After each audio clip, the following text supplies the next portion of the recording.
Hello and welcome back to the Pacers Fever Show. I'm your host, Logan, and today we are talking Indiana Fever. They played 2 games since we last recorded, so I thought I'd jump on here and record about all the things that have happened over the last couple of days. Back-to-back games in Boston and in Brooklyn. The Fever go 1-1 in that stretch. They head into the All-Star break, a game over 500 at 12-11, and we are back to record it, unfortunately, with some bad news. So we will talk about that later in the show. But just like the rest of the season, it has been an inconsistent ride. And just when it felt like the Indiana Fever were hitting their stride, riding high on a 3-game win streak, their longest of the season, the wind is taken out of their sails at the end of that third game. The high point came with a hard fought win over the Connecticut Sun in Boston at the TD Garden, capping off a run of impressive performances and giving fans hope that this team was finally taking that turn heading into the second half of the season. But the celebration short-lived as about the last minute of the game, Caitlin Clark goes down with another groin injury, this time on the right side, and had been dealing with left leg issues with the quad and the groin on that side. Challenges just keep coming for this Indiana Fever team. They then have to go after that injury and after the news of Caitlin Clark and head to New York, where they get absolutely beat down by a very good Liberty team who beat the Fever without John Kell Jones, but they get plenty of production from their bench, their starting lineup, and the Liberty just playing like the better team that they are at the moment, and the Fever again shuffling and trying to find answers. Ari McDonald back into the lineup, and again, this has just been a tumultuous season for the Fever, for Caitlin Clark, for Stephanie White, for the players. Coming into this year, the team, the fans were very excited about the prospects of being one of the top teams in this league, a team that was a dark horse contender, I think, in the WNBA this season. And depending on how Caitlin Clark heals up, I think we are still talking about this team as being very dangerous in the playoffs. And even without Caitlin, I think they can make some noise. But we continue the conversation, and unfortunately, this conversation will continue to happen where people are talking about this team without Caitlin Clark and what that looks like. And while they've had some success, you see against a Liberty team, and I know it was on a back-to-back, and they're kind of coasting into the All-Star break. They didn't have their best performance, but I think you finally get to see what they look like against a really good team where they have to go play on the road in a tough environment. And I think just all of these things stacking up, all the Caitlin Clark things stacking up. She's missed 5 games here, 5 games there. Now misses another one. She's now played about half the season, and you can see the effects now, I think, starting to, and you'll continue to see them, I think, as they go down this path. And it really just depends on the health of CC. I mean, it's so unfortunate for a player in her sophomore year to continue to have these injury issues. And unlike like a sprained finger or like a rolled ankle or something like that, these muscle injuries are extremely difficult to deal with because you can get to a point where you feel comfortable enough, or you're told by training staff that they are, that there's low risk that something can happen that would worsen the injury or make something worse elsewhere around the injury. And Indiana, as a whole, as the Pacers Sports and Entertainment Group that owns this franchise, and the Indiana Pacers have always had a really good training staff. And I feel because they are a smaller market, because they genuinely care, the front offices genuinely care about these players, you will not see them play players through injury if the coaches and front office think that it's extremely dangerous for them to be out there. And I'd like to use Tyrese Halliburton in this instance, where Kevin Pritchard, who, Kelly Cosgroff has worked with Kevin and Chad, and have very similar philosophies. And Tyrese Halliburton, before Game 7 of the Oklahoma City Thunder game in the NBA Finals, um, was told that it was very low risk that something could happen with an Achilles, that something worse could happen with a calf, like very low risk. And he goes out and he tears his Achilles with about 5 minutes left in the quarter. And so, I think a lot of question marks surrounded, like, why did the front office, why did the coaching staff let Tyrese play?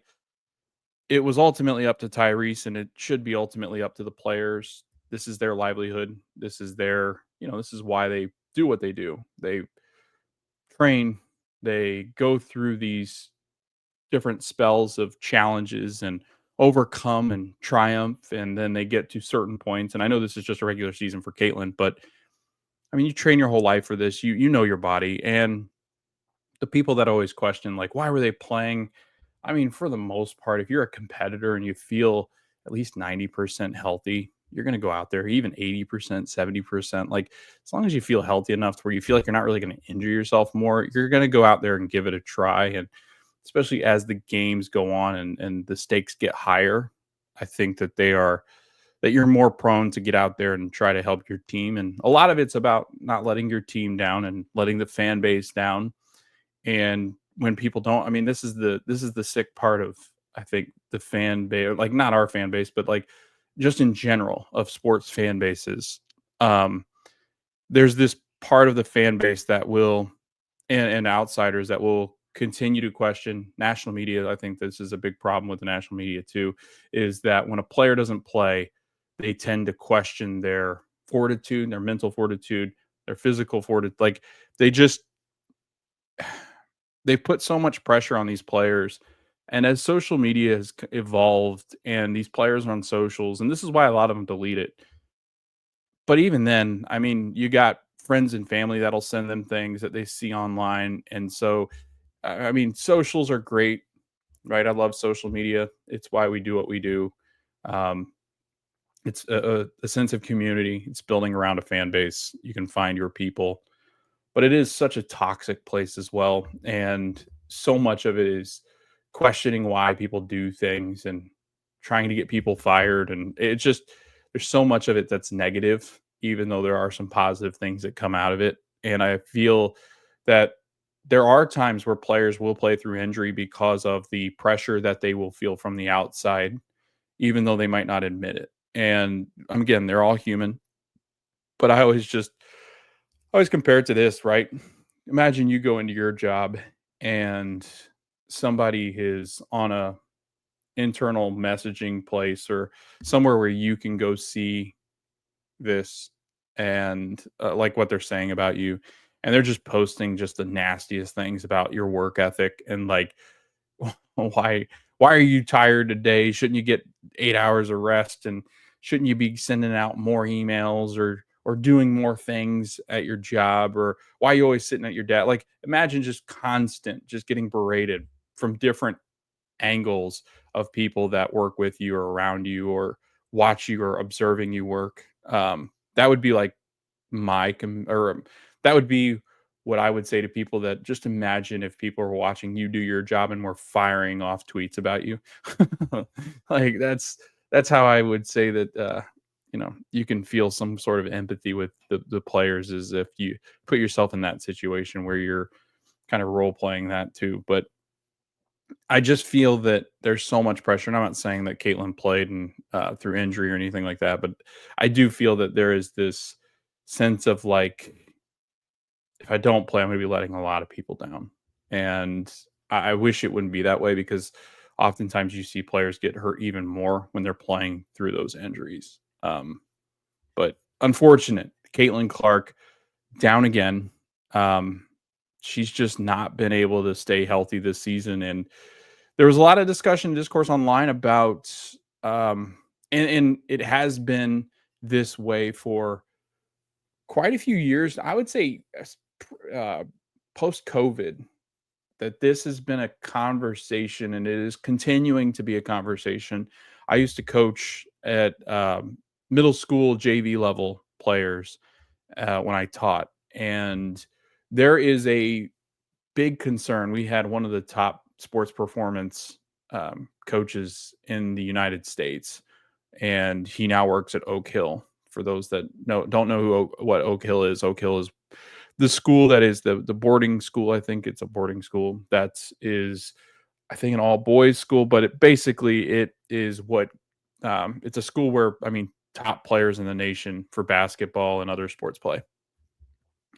And I had conversations with him, and we had multiple conversations with our coaching staffs and athletic director about the focus of youths on just one sport and specializing in one sport and the effects of doing that.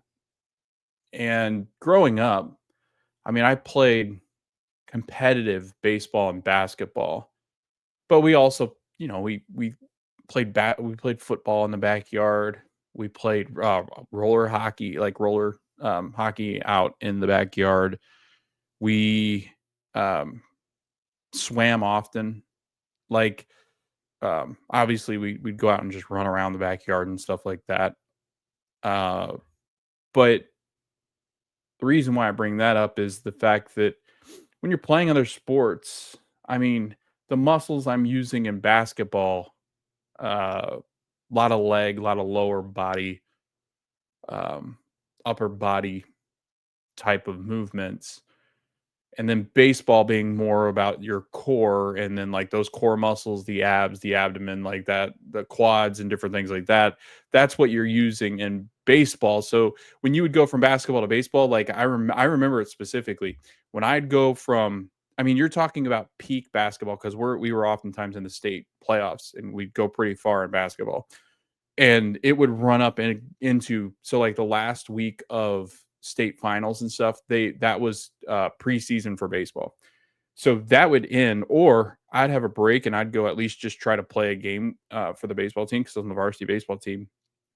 And I can remember specifically like going back to basketball, or like feeling like my abs were on fire, or my hips or quad, because like I was using totally different, a lot of times like my shoulders, a completely different form of muscles and movement. And I remember it distinctly. And then, but I also remember that like in basketball, like I had arm issues in baseball. In basketball, it wasn't the same motion, so it didn't hurt my elbow, it didn't hurt my shoulder.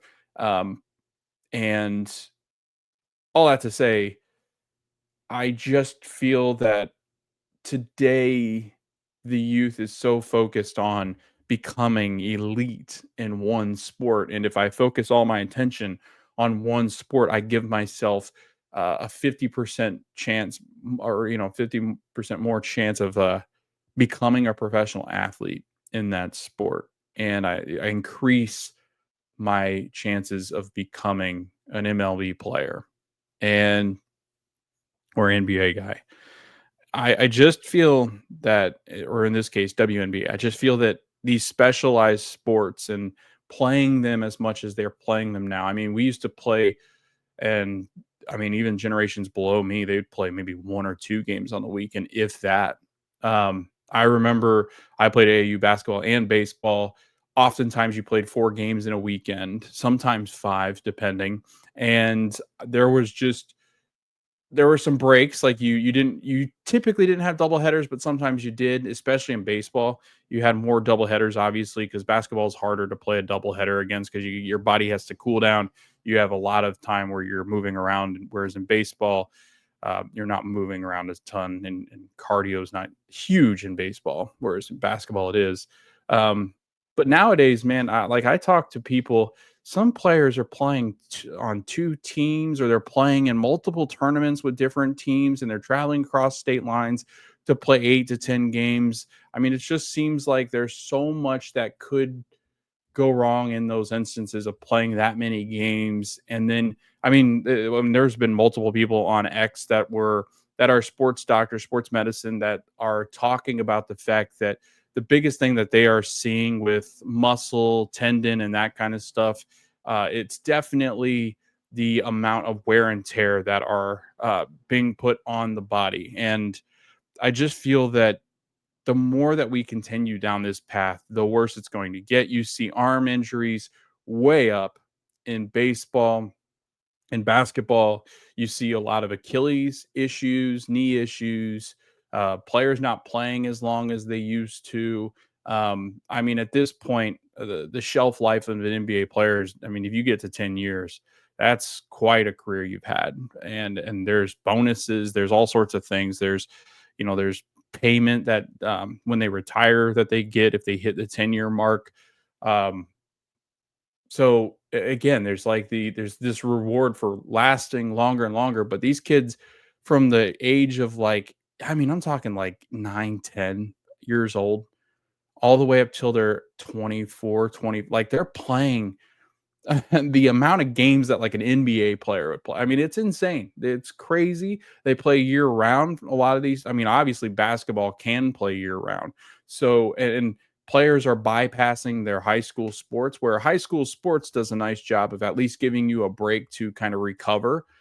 AAU, I mean, again, like I said, you've got teams that are on a more localized AAU team, and then you've got guys that are traveling or girls that are traveling state lines, like 2 or 3 states over to play on another travel ball team. So, I mean, there were times when I was teaching where there was one in particular. I had a girl that played or it's not softball, sorry, volleyball, and was playing for the school team.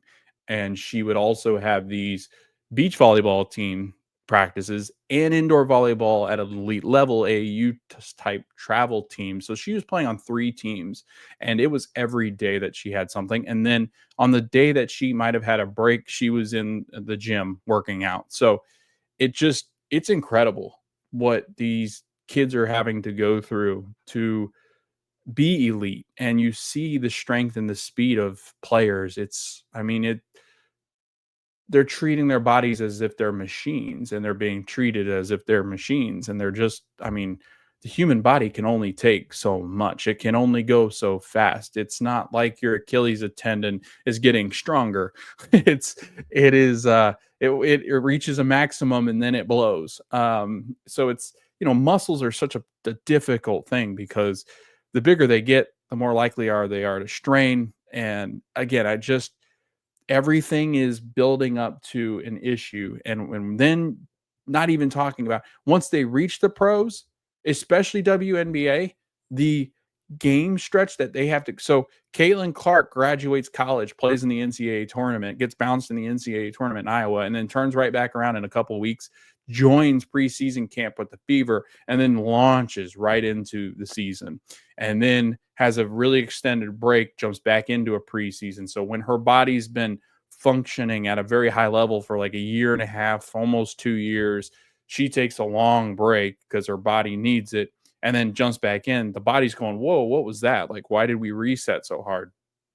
So you don't know exactly if that's the issue, but all signs point to the fact that these players are getting to the professional level and have already burnt out their body. And so it just I'm interested there. There's been, which is great. There's been a lot of discussion around concussions. There needs to be more discussion around playing too many sports. No, sorry, playing too many games in one particular sport in their youth. That needs to be the discussion. These kids don't need to be playing every single day. It's it is it's ruining a product. Like baseball's difficult to watch right now because the pitchers, I mean, it is you basically schedule one Tommy John surgery at least for one each starting pitcher. You pick a time. Like there's going to be a year where your favorite pitcher is not going to be able to pitch because he has to have Tommy John surgery. There now feels like pick a year because an NBA or WNBA player is going to miss time because of a torn Achilles, torn ACL, um, concussion, groin issues, hamstring problems. Like just pick a year, and your favorite player is going to miss that season. Like that's what it feels like. And I think that does ruin a product. It ruins the fun. Like next year in the NBA, the Eastern Conference, for a Pacers fan, like I know they don't want to call it a gap year, but like what fun is that, right? Your player, your star guy is down for the year in an injury that probably is due to the fact that he used it so much. I don't know. It just seems like they've got a problem that they're not willing to face. And a lot of it's because of how much money youth sports makes the economy, the sports teams they play for. These colleges now get NIL money. So they're not going to be the ones that try to detour it because they want these players at their elite status and levels. And so they want them training as much as they do. And when they get to college, they want the best of the best. And the college want the best of the best. And the pros want the best of the best. So there's this pressure on girls and guys that are going into these leagues that just shouldn't be there, and unfortunately it is, and they're treated more like items than they are players, and I think that fans at times see them as items more than they are human beings. But that's my soapbox. I know that was a little bit long-winded, but I did feel like it was a conversation that needed to be had because it all leads into this Caitlin Clark injury. I mean, this is a season that the Fever had such high hopes, and now with Caitlin out, just doesn't seem that she's going to be able to really get completely healthy this season. And if she does, it's going to be at the detriment to her health at times. So I don't know. I don't know where they go from here. As far as the WNBA and controlling the amount of games that players play. Uh, this all coming into the All Star game, which again, Caitlin Clark and the Indiana Fever head back to Indianapolis, and probably tonight after the game, we're on the plane back to Indy, and they again they're gonna have to be the host, or they're like the mayors of the, like I already saw post about Aaliyah Boston and stuff doing different things at the state house, and just crazy stuff. They're going to be doing crazy things because the city is hosting, and that's going to start as early as tomorrow on Thursday, of them promoting the city, having parades, having the red carpet rolled out for them. Kelsey Mitchell, Aaliyah Boston, Caitlin Clark are going to be very busy. Caitlin joined the 3-point contest and is in the All-Star game as a captain. I'd be very interested to see if she plays. Stephanie White was asked about it. She said that with the injury, that's going to be totally up to Caitlin and her people, whether she thinks that she can give it a go. It's really not Stephanie White's place to really tell her to play or not. She can kind of give her advice, but at the end of the day, this is an All-Star game. This is huge for Caitlin. This is in Indianapolis. This is all that stuff. And she was very upset when she got hurt on Wednesday night. No, Tuesday night, sorry, um, about her injury. And I think it's there was probably some of her thinking about the All-Star game and what it meant for that. And so just the emotions, and then just having to deal with these injuries all year, it's just got to be devastating for a player that is going to eventually be the face of this league, and if not already. And she's going through it, which is unfortunate. And I hate that there are people online that say it's better off this way. It's just dirty stuff, but it's also like, come on, like you can't possibly think they're better without Caitlin Clark. Anyway, talking about the games specifically, we're not going to get into like breakdown each game, but we will talk about each of them as like an overview. Uh, the Fever against Connecticut kept them at arm's length, had a 2-point lead heading into the half, and I thought closed out Connecticut very well. Caitlin Clark, because it's a close game, is out there in the fourth quarter. Obviously, you never know if she doesn't get hurt in that game, is taken out if the Fever had extended that lead to more points. If Caitlin would have come out, would she not have gotten hurt, or was that just something that was getting ready to happen? I just feel like there's just so much stress put on that left side, and now the right side's misbehaving. So it's so unfortunate for Caitlin. And like I said, in the open, their first 3-game win streak of the season, they went to TD Garden, which sold out, which was amazing to see. A lot of Boston faithful there to see Caitlin Clark. That was a heavy Caitlin Clark crowd because every time JC Shelton touched the basketball, she was booed heavily. So she was outnumbered by the number of Fever and Caitlin Clark fans. Big game from Kelsey Mitchell in the Connecticut game. She was on the brink of breaking the Tamika Catchings 3-point record, but went over three from the 3-point line, but had a pretty decent game efficiently, shooting 8 of 13 from the rest of the field. 4 of 5 from the free throw line. She had 20 points again, like I said. Natasha Howard, 18 points. Caitlin, 14 points. Sophie Cunningham, 11 points. Sophie is balling right now. I mean, she is doing everything in her power to lift this Fever team and has played really well in the last couple of games. Yeah, the Sun are just they're a difficult team, man, to watch. They just they lack that like star power that's truly needed to be competitive in this league. Tina Charles played well again for the Sun. She's had pretty good games against the Fever. 21 points on 11 boards as well. Anisha Morrow had 12 rebounds as well. And then Layla Khan had 19 points, so she played well, but they didn't have Marina Mabry. And when they don't have a prolific scorer on the court, this team is just going to continue to struggle. They'll get the first round pick next year, with no doubt in my mind. They will be the worst team. So Connecticut will be rebuilding. Ever since they had the whole lineup pretty much rotate all their starters left in the offseason. It's just not been a good season for Connecticut, and you really need to win this game if you're the Fever. And a nice win. Obviously didn't beat the brakes off of them, but I felt did what they needed to do to beat Connecticut, defended really well. The Sun only shot 36.1% from the field, 20% from the 3-point line. They held onto the ball pretty well, Connecticut, but the Fever were still able to get 13 points off of the 8 turnovers that they did have. Fever were really good in the fast break and transition. They stayed pretty even with points in the paint. I mean, that's been a big thing for the Fever. When they've lost games, they've gotten dominated in the paint. But it was a 44-42 Connecticut Sun advantage in the paint. But yeah, it just felt like the Fever kept them in arm's length. Didn't play their best game, but I did feel played well enough to earn the victory, especially on the road. It's always tough to go on the road and win anyway in this league, but they did it. And then on Wednesday night tonight, they drop a game against the New York Liberty 98-77. The Liberty establishing themselves once again and just a really tough team to beat on their home floor anyway. They're 10-2 this season at the Barclays Center. And I mean, every time I watch this team, I'm like, man, they're good. They'd struggled a bit there after the Fever had beaten them. It was a pretty tough stretch for them, but they've since turned it around and now have won 3 straight games. But yeah, after that loss to Indiana, it was a tougher part of their season.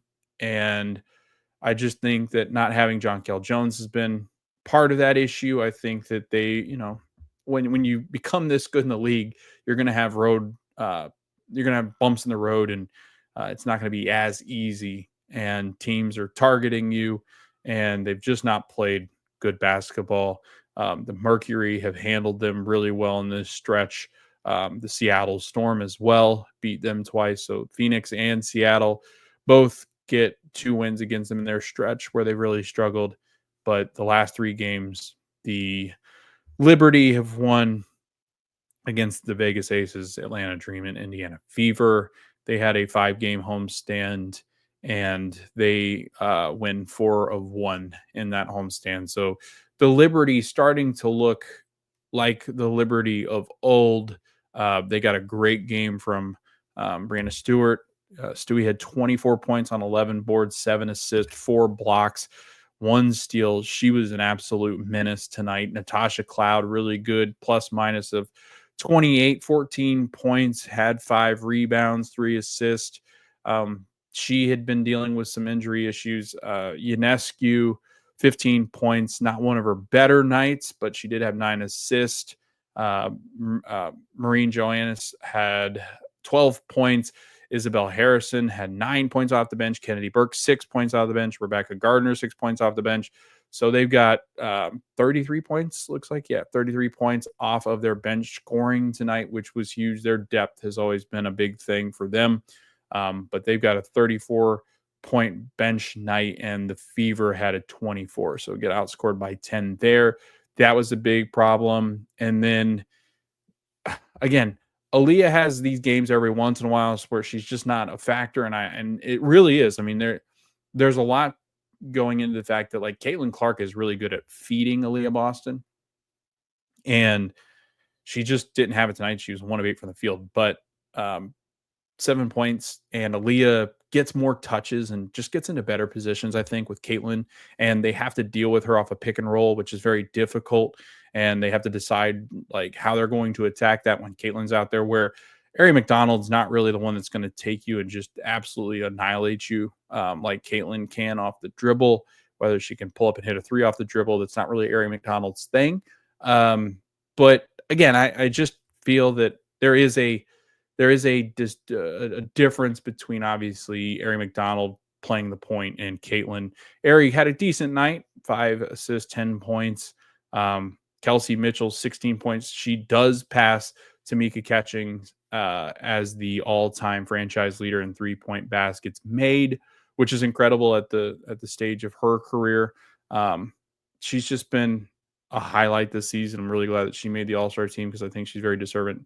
She's on 19 points a game this year, 29 years old, and passes probably the greatest Fever player to ever do it in Tamika Catching. So it was a good night for Kelsey. Not a great night. 16 points on 5 of 11 shooting, 2 of 5 from the 3-point line. Sophie Cunningham also goes into the starting lineup for Lexi Hall and has 12 points there. And again, just they did not get the scoring output that they really needed. They needed a bigger night from Aaliyah Boston, really. And Natasha Howard only had 8 points. So again, there are these games that you can see the difference between a deep team like the New York Liberty and the Fever, especially when they don't have Caitlin healthy to play in these games. And they just, I think a lot of it's playmaking. I think a lot of it's getting players in good spots. I mean, Caitlin Clark has been pretty good defensively since her injury.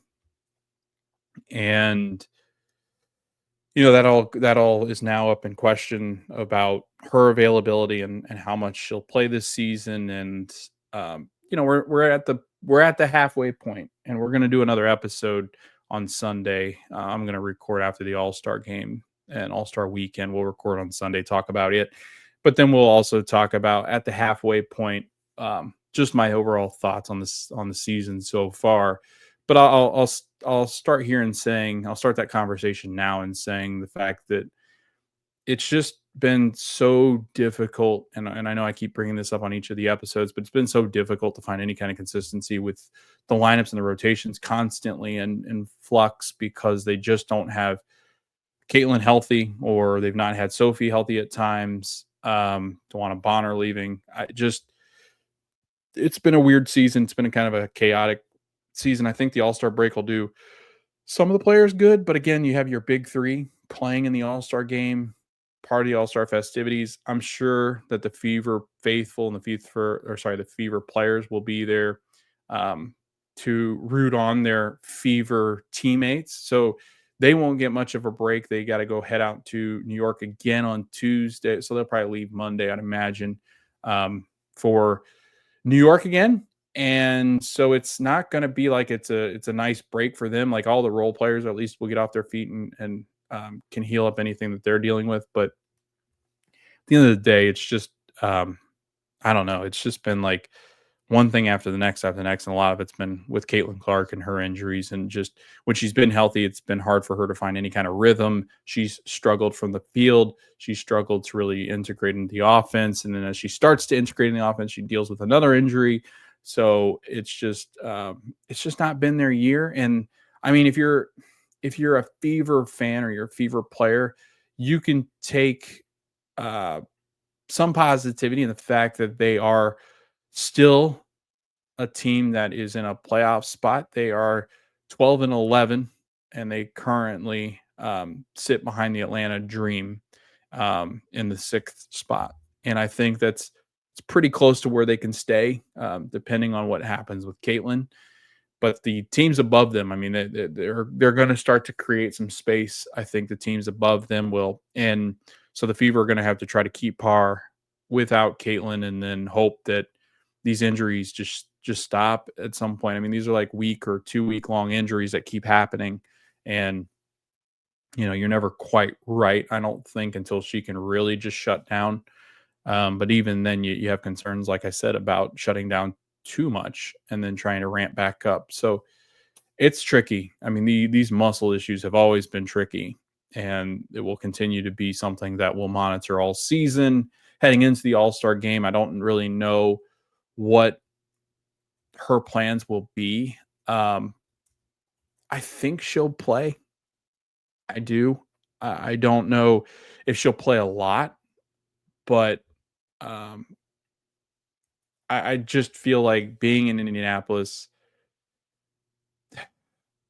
it would be probably against everything Caitlin believes in to miss this at least. So I don't know. I will be interesting to see. I don't know if she plays in or competes in the 3-point contest. I don't know what that looks like. I mean, that's a little less um, intense, but uh, yeah, we'll probably know more on Thursday actually. So tomorrow we'll probably know some more on Caitlin's update there, and if not then definitely Friday.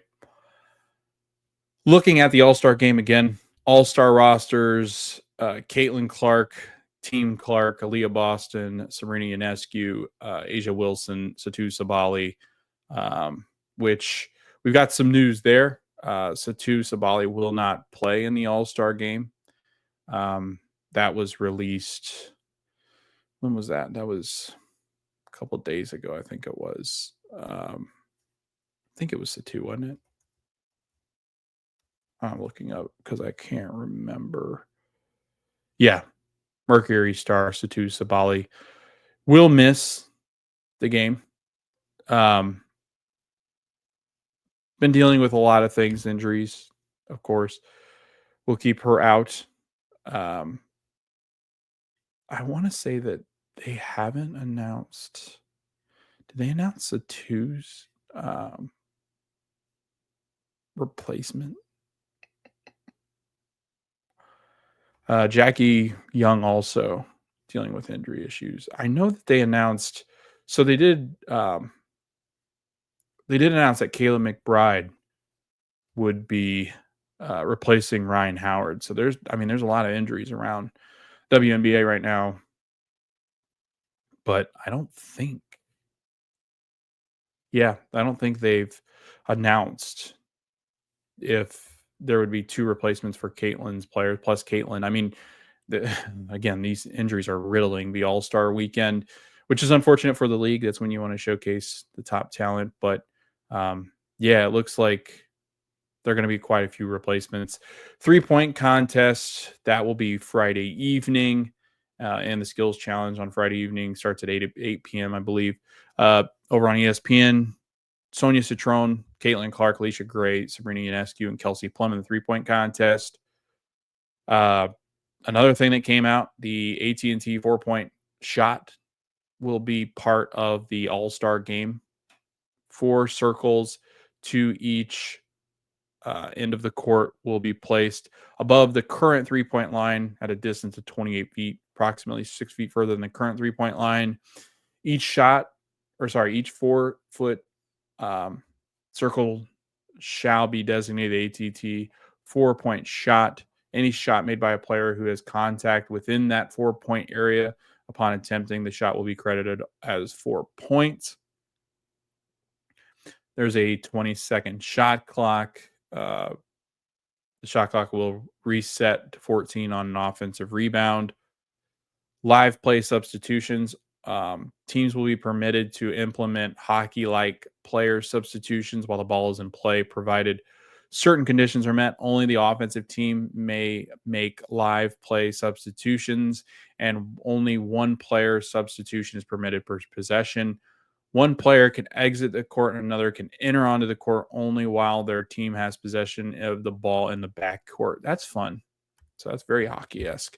The players exiting and entering the court must do so in the back court between the 28-foot mark and the half court line. The player entering onto the court may not touch the ball in the back court. Interesting. Not adhering to any of these guidelines will result in a turnover, and the ball shall be awarded to the opposing team. Automatic points for free throw attempts, no free throws. In circumstances that would require a player to shoot free throws, the player will automatically be credited with the maximum available points given the situation. In such cases, the box score will reflect the appropriate number of free throws as attempted and as made. The only time in which a player will physically attempt a free throw will be during the last 2 minutes of the fourth quarter and during the entirety of any overtime periods. So that's very interesting that they're going with a lot of different rules, and I get it. Like, I understand. They're trying to make this more interesting. The NBA's All-Star game has just lost any kind of allure. Um, I mean, it's really All-Star games across the board, and Pro Bowl, All-Star games in the MLB, hockey, like they all just have lost their allure, and so they're trying to spice things up every time. And I love what the WNBA is doing, though. This is different. This is weird. It's gonna be hard for players to get used to that, I imagine. But what an exciting time this All-Star game will be. Looking at back to sorry, I got sidetracked when looking up that information. I'll go back to the All-Star game players. So again, Satu Sabali, I believe, also dealing with injury issues. Was dealing with, I believe that she was dealing with injury issues and she will not play in this game. So she'll be replaced. Kelsey Mitchell, Indiana Fever reserve. Gabby Williams, Seattle Storm reserve on Caitlin's team. Sonia Citron from the Mystics. Kiki Irfin from the Mystics. Jackie Young again being replaced, more than likely, if she's not able to bounce back from her injury, from the Vegas Aces.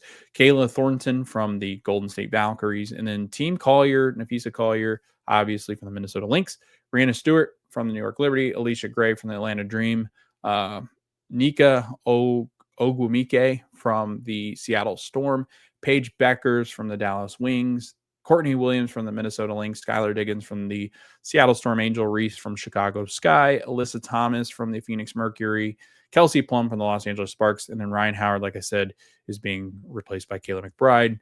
But Ryan Howard was with the Atlanta Dream. So quite a bit of Lynx players there on Team Collier. So that'll be fun. Looking forward to the All-Star game. I think it'll be interesting to see those new rules in play. Looking at the WNBA standings, Minnesota Lynx in first place in that number 1 seed, 20-4. In the second place spot, the New York Liberty, 15-6. In the third place spot, the Phoenix Mercury at 15-7. Fourth place is the Seattle Storm at 14-9. In the fifth place spot, the Atlanta Dream at 13-9. In the sixth place spot, the Indiana Fever at 12-11.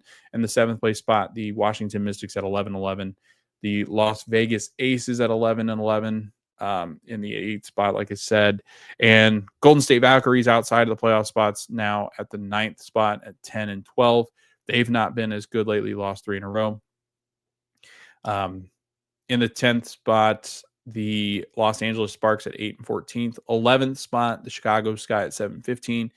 Dallas Wings in the 12th place spot at 6-17. And then the Connecticut Sun are in 13th last place spot at 3-19.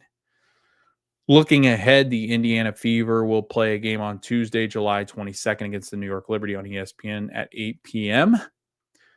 July 24th, Thursday, against the Las Vegas Aces at home at Gamebridge at 7 p.m. Eastern Time on Prime Video.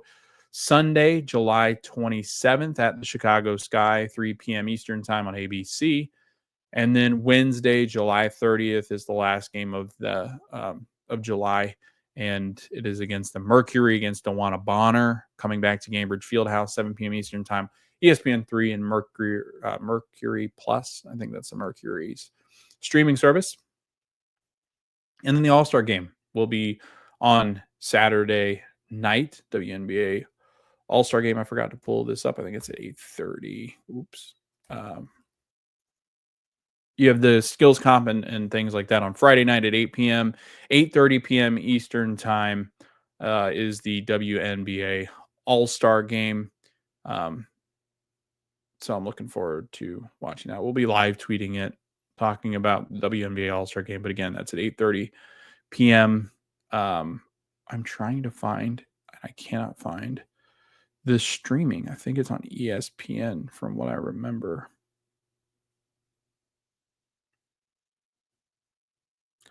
Yeah, so 8:30, yeah, 8:30 p.m. Eastern time, ABC, Disney Plus, and ESPN Plus. And again, for those looking for the skills comp, 8 p.m. Eastern time, and the 3-point shooting contest. I think the skills probably goes first, and then 3-point.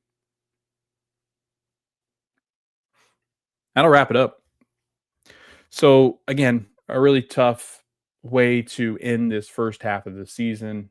Uh, Uncertainty around Caitlin Clark, uncertainty around this Fever season so far. You're 23 games in. They're over the halfway point. 44 games in the WNBA season, so they got 21 games left.